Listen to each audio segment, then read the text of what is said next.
Salam alaikum, bienvenue à tous dans ce nouvel épisode de mes bricolos. Épisode du vendredi 2 avril. Sacrée journée aujourd'hui parce qu'on va parler d'une marque, on va parler de quelque chose de très intéressant, on va parler d'une marque. Cette marque, alors moi, de mon souvenir, c'était une marque qui était très importante parce elle est apparue dans les années 2000 comme moi je commençais à faire mes études de design, même peut-être avant finalement, c'est fin des années 90.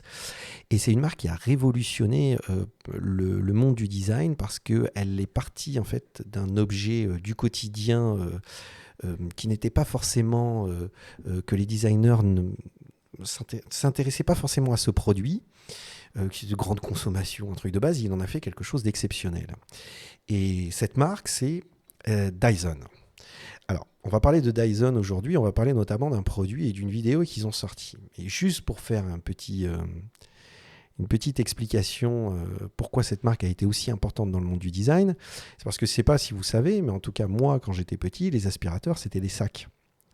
Et les sacs, souvent, quand il fallait déloger le sac et le vider ou le jeter, on en mettait partout. Donc non seulement c'était pas écologique parce que les sacs, finalement, il fallait les jeter à chaque fois. Donc à chaque fois, il fallait utiliser des sacs et racheter des sacs. Et puis en plus, ils pouvaient se trouer. Et puis c'était pas du tout ergonomique. Parce que, voilà. Et le mec, il est arrivé, il dit, moi, je vais faire un aspirateur sans sac. Et ça a été absolument incroyable. Et en plus de ça, il a dessiné des objets, il a développé une technologie très particulière d'aspiration. Et en plus de ça, il a développé des objets avec un design absolument incroyable. Très coloré, très bien fait, facile à emboîter, tout un espèce de mécanisme où on voyait le système dans la transparence, on voyait le système qui apparaissait, enfin, qui nous permettait de voir non seulement la technologie, mais aussi la poussière. Donc on avait un repère visuel qui nous permettait de savoir exactement la quantité de poussière et quand est-ce qu'il fallait vider l'aspirateur, finalement. Donc c'était absolument incroyable. Et c'est sorti à peu près, moi je me souviens à peu près la même année des premiers Mac. Vous savez, les Mac en plexi hyper colorés, je me rappelle même plus de ces noms, mais qui étaient absolument incroyables. Et finalement, ça cohabitait bien ensemble. C'est-à-dire le design des Mac et le design des Dyson ressemblaient assez. Sauf que Dyson est resté dans la même typologie de produits avec la même esthétique, et Mac, après, pour le coup, c'est diversifié. Sur l'aspect esthétique. Mais c'était vraiment un produit incroyable. Moi, je me souviens, en étant étudiant, on était cloués. Puis après, ils ont développé de cette technologie plein de déclinaisons, dont notamment, dernièrement, des purificateurs d'air avec des humidificateurs d'air, enfin, des produits utiles, fonctionnels, ergonomiques et beaux, c'est-à-dire dont l'esthétique de l'objet est beau. James Dyson, le mec, il a 63 ans aujourd'hui. Et c'est un écrivain scientifique, je ne le savais pas du tout, mais aussi, bien évidemment, designer industriel anglais. Et il a monté sa marque Dyson. Ce qui est très intéressant, début de son entreprise en 1992. Et ce qui est très intéressant, c'est que hier soir, je suis tombé sur la vidéo. Alors encore une fois, tout le monde fait ses vidéos de présentation, mais là, lui a la particularité de parler directement. En fait, c'est comme si on sent la passion, et c'est comme si le mec te parlait à toi, quoi. C'est-à-dire, c'est comme si le gars, là, quand même, il a 73 ans, il a une énergie incroyable, et il se met à parler de ses produits. Et j'ai trouvé la vidéo absolument exceptionnelle. En tant que designer, voilà, moi quand je vois une vidéo comme ça, alors j'ai pas besoin de mettre le son parce que vous pourrez la voir, je la mettrai en lien dans la description. Mais quand je vois une vidéo comme ça, je suis un enfant. Parce que je redeviens un enfant, parce que de voir les machines que vous voyez derrière lui, dans lesquelles le mec nous ouvre son usine, parce que c'est rare. Il faut savoir que les fabricants, les industriels qui développent des nouvelles technologies n'ouvrent pas les entreprises, les usines comme ça, ne nous permettent pas de voir comment c'est fabriqué. Et ces machines, pour moi, sont aussi intéressantes que le produit final. Parce que quand on voit comment les matériaux sont assemblés, comment les objets sont fabriqués, c'est absolument impressionnant. La technologie qui permet de développer et de fabriquer les produits qu'on consomme au quotidien est des fois plus technique et plus complexe que l'objet lui-même. Alors là, il explique la technologie de son moteur qu'il a mis en place, qui est un moteur qui permet d'avoir une puissance absolument exceptionnelle dans l'aspiration et qui est surtout très compact. Alors au niveau de la consommation d'énergie, je ne suis pas au courant de ce que ça représente. Maintenant, je sais une chose, c'est que j'ai eu un aspirateur Dyson. Je l'ai utilisé et je l'utilise toujours. Je sais que la batterie tient mal, que la batterie s'use vite, malheureusement, et qu'il n'est pas possible de changer la batterie. Pourquoi, comment, je ne sais absolument pas. Je trouve ça un peu bizarre, surtout que Dyson a vraiment cette notion de design responsable. Qu'est-ce qui a fait qu'il n'ait pas choisi, qu'il n'ait pas offert la possibilité à l'utilisateur de pouvoir modifier sa batterie? Je ne sais pas. Je ne sais absolument pas.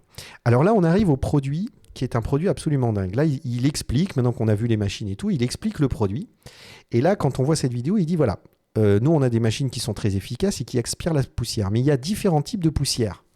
Et souvent, on ne sait pas si on a bien aspiré, on ne sait pas si on a aspiré comme il faut au bon endroit. D'accord ?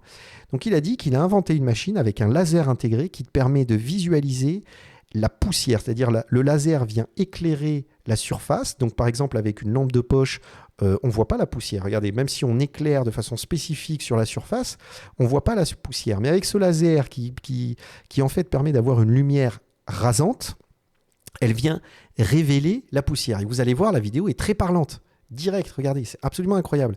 Et en fait, ça permet de savoir exactement ce qu'on a aspiré, si on a bien aspiré et si on est passé dans certaines zones qu'on aurait pu oublier. Là, avec le laser, c'est direct.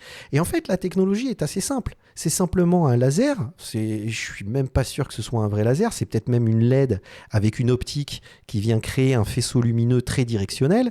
Mais le fait de l'avoir rasant comme ça permet de révéler finalement tous les défauts, les aspérités et les poussières qui se trouvent sur la surface qu'on cherche à aspirer.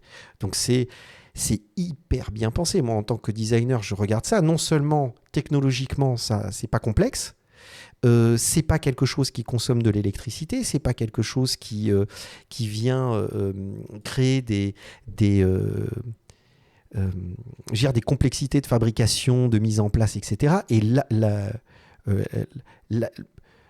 la dimension ergonomique, enfin ce que ça apporte sur le plan ergonomique est absolument exceptionnel. Enfin moi je trouve que l'objet, enfin l'idée est incroyable et l'objet est super bien pensé.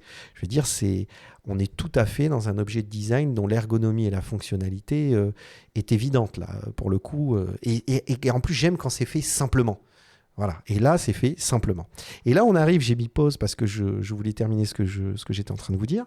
Et on arrive sur la deuxième partie de l'innovation, enfin la deuxième innovation de l'objet, de cet aspirateur. C'est qu'en fait, on a un filtre avec une espèce de petit tambourin dans lesquels les particules de poussière viennent en contact, enfin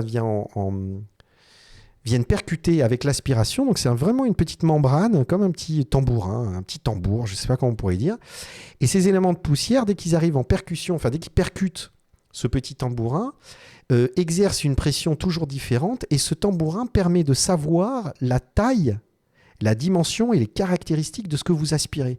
Donc, vous avez 4 niveaux, vous avez 4 indicateurs avec des petites poussières très fines, des poussières un peu plus importantes, des acariens, etc. Et il est capable, en temps réel, de calculer la quantité de poussière que vous avez aspirée, enfin de saleté que vous avez aspirée, et même de vous classer ces saletés par type. C'est complètement dingue. C'est-à-dire qu'il ne s'arrête pas simplement, moi j'aurais eu un objet comme celui-là, ça aurait suffi pour faire la vidéo, uniquement la technologie, le principe de ce laser, ce qu'ils appellent le laser, mais de cette lumière qui vient révéler les poussières et les saletés au niveau du sol. Mais le mec, il rajoute en plus de ça une technologie qui permet de faire un tri et de vous donner les indications sur le taux de saleté que vous avez chez vous. En plus de ça, l'aspirateur permet de s'adapter aux différentes surfaces. C'était ce qu'on venait voir juste avant, c'est-à-dire si vous aspirez de la moquette ou un parquet, le moteur va augmenter sa puissance ou diminuer sa puissance en fonction de ce que vous allez aspirer, ce qui est génial sur le plan de l'économie de batterie. Et là, il parle d'une technologie, parce que moi, j'ai un aspirateur comme ça qui vient aspirer avec un ruban, et en fait, les cheveux s'en mêlent dedans et c'est toujours une galère pour les enlever. Et le mec, en plus de ça, tranquille, il te dit ben voilà, on a rajouté une technologie qui permet sur toutes nos machines de faire en sorte que les cheveux soient aspirés sans rester bloqués sur les bobines.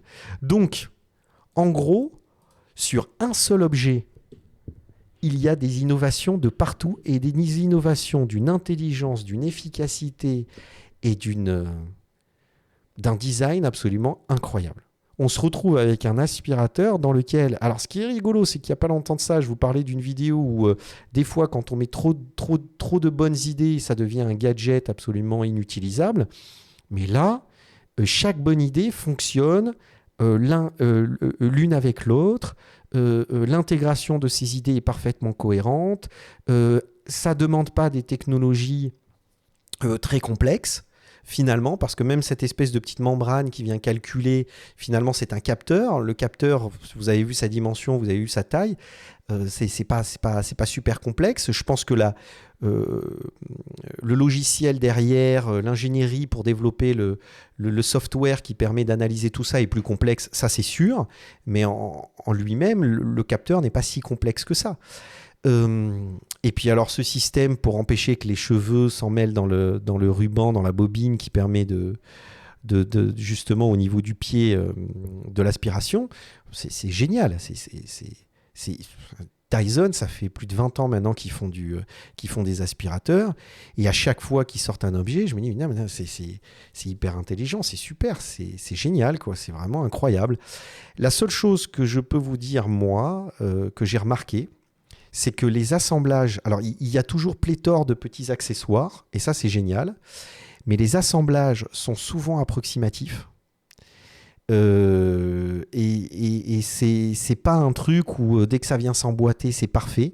Mais maintenant, est-ce qu'on peut le reprocher? Ça reste un aspirateur. Et que la batterie, finalement, ne s'enlève pas. Elle est intégrée dans l'objet. Et malheureusement, aujourd'hui, ce qui fait aussi la qualité... écologique d'un objet, c'est la capacité à pouvoir changer la batterie facilement, parce que la batterie se détériore quand même assez rapidement, et si on doit changer tout l'objet parce qu'on n'a plus de batterie, on est un peu sur de l'obsolescence programmée, et là, c'est un débat qu'il faut avoir, parce que moi, je ne suis pas convaincu que ce soit une valeur ajoutée pour le produit. Voilà, donc aujourd'hui, je voulais parler de ça, je voulais parler de Dyson, parce que vraiment, c'est exceptionnel le produit qu'ils ont sorti. La semaine prochaine, il y a Apple qui fait une keynote, donc on va voir ce qu'il va nous proposer, même si on sait à peu près ce qu'ils vont nous donner. Et puis voilà, donc je vous souhaite un bon week-end, et je vous dis à la semaine prochaine pour un nouvel épisode de mes bricolos. Slama à tous, et à bientôt, Inch'Allah.